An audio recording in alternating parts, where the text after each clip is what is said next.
Alright guys, Daredevil Born Again Season 2 Episode 3 has been released on Disney Plus. Make sure you go check out my Episode 1 and Episode 2 review. But now we are here today for the Episode 3 review. This episode is titled The Scales and the Sword, and honestly, this was the best episode they've released so far. So we have a lot of different plot lines to talk about here. We have a lot to discuss. Let's get into it. Let's go. So we begin this episode with the end of Episode 2, of course, with Karen Page capturing a member of the AVTF, the Anti-Vigilante Task Force. That's going to be, the acronym that we use for the remainder of this video when it comes to the task force. Now, he does want to help. He wants to provide information to the Daredevil. He doesn't see what Fisk is doing as right, and, kudos to him, props on this character. And we pretty much see this guy go undercover, right? Daredevil tells him, hey, go back to the task force. If I need information, come bring it to me. And that's pretty much where we end that there. Now we pick back up with Dr. Glenn. She seems to be so traumatized, so tormented by the event that she went through with the serial killer Muse that she happened to be treating. This was one of her patients, and we actually discover that she kept the mask of Muse. She seems to be,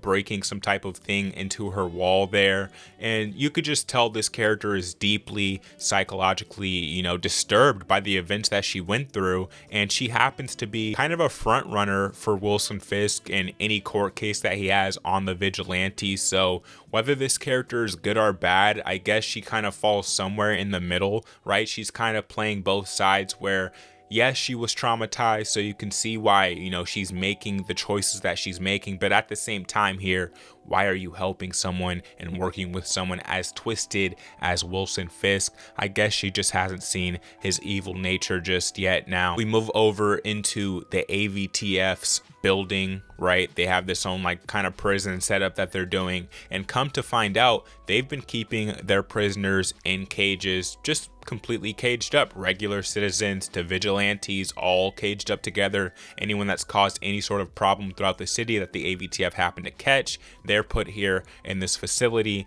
Now again, is it on the nose? Absolutely it is. We know what they're referencing with this, but needless to say, I think it is fantastic story-wise. So we pick back up with the Swordsman. He's finally been able to see his lawyer. He's been pretty much held captive since the end of season 1. And now we're finally going on with the Swordsman's trial. He's finally getting to have his day in court. And of course, the AVTF and Wilson Fisk is pushing to have this guy completely locked up. Now, this guy only has less than an hour in court. It feels like he has literally just a day in court before they hit him with the guilty verdict. Again, Dr. Glenn lended a lot of help to this. Her case study is a big reason why they're able to hit that guilty verdict so early. So she's leaning into bad person territory here. Now, Fisk gets a huge kick out of this. He's belly laughing at the TV, right? He's having a good old time, a grand old time over the Swordsman getting locked up, and his Safer Streets initiative happens to be paying off for him. Now we move over into a dinner that Mayor Fisk is having with the governor, and you could just feel the power play at hand here. Vanessa even tells him at one point, she's like,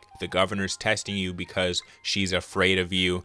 And it just seems to me like we're gonna eventually see Wilson Fisk take over her position as the governor too. I just sort of have that feeling. He always has in the back of his mind an ability to move up the ladder, and that's what I got out of this scene. Now we move over into the reporter character that we've talked a lot about because she was the one doing the Wilson Fisk, fake mask videos where she's pretty much doing propaganda on Wilson Fisk against Wilson Fisk, right? So the reporter Kirsten, she's having a drink in the bar.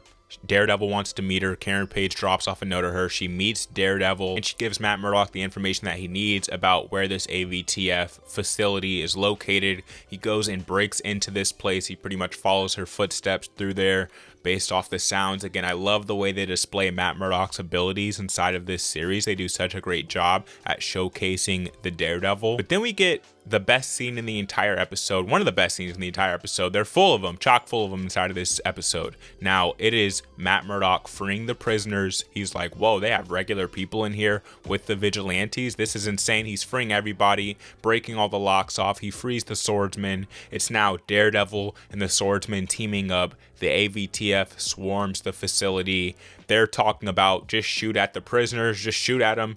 This is getting insane, right? These people don't care at all. So now they're shooting at the prisoners as Daredevil and the Swordsman are fighting back, and they are whooping ass. We're getting some of the best choreography we've seen in the show up to this point. Some of the most stylized camera work I've seen out of this series so far. And Daredevil is aura farming the entire time, okay? It was magnificent to witness on the screen. Now we move over into, I believe this character's name is Angela Del Toro. Now this is the White Tiger's niece or daughter. I think it's his niece, right? She seems to be sort of taking up the mantle. She's wearing like his pendant. She has the claws that he used to use. And then she makes contact with Karen Page, right? She's hiding behind cover. Karen tells her, come on out, I see you, I know you're there. And she pretty much gives this intel over to Karen Page of different like microphones, stuff like that they like to use, walkie-talkies, things like that. So important intel, hands that over to Karen Page. That was nice of her. And then we get another insane scene where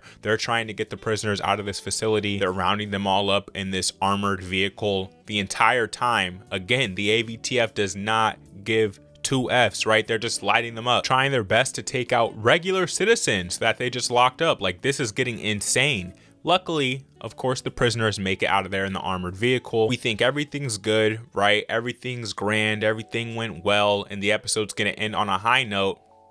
Not with Wilson Fisk in charge, okay?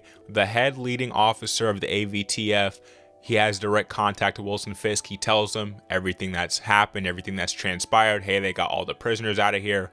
Wilson Fisk seems very level-headed about this, surprisingly. He's like, okay, you know, he's taking in the information. He's like, we still have that night crew on those boats, right? They had some workers looking over Fisk cargo, and they were forcing them to stay out all day on those boats, all night on those boats. And he's like, yeah, we still have those workers on those boats. Fisk says, you know what to do. Click. And what happens next is absolutely insane.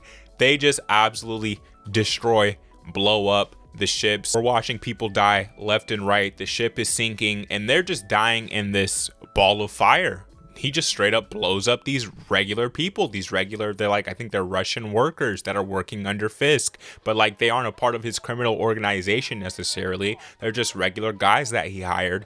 He kills all of them, and Daredevil is able to hear this as they're in the car driving off because he has supersonic hearing, and he's like, oh my God, he just murdered them all. What the fuck? And this is where we end right here, okay? A brilliant episode, a genius episode. If I had to rate this episode, I would give it a 9.5 out of 10. It gets the 9.5 out of 10. Again, I gave episode 1 an 8.5, episode 2 a 9, episode 3 gets the 9.5 because we are just ramping up episode after episode here. I'm expecting major things still because we are nowhere near the finale. We have so much more to look forward to when it comes to Daredevil Born Again, and I couldn't be more excited. I couldn't be more happy as a fan of this series. It is a lot better than season 1 so far.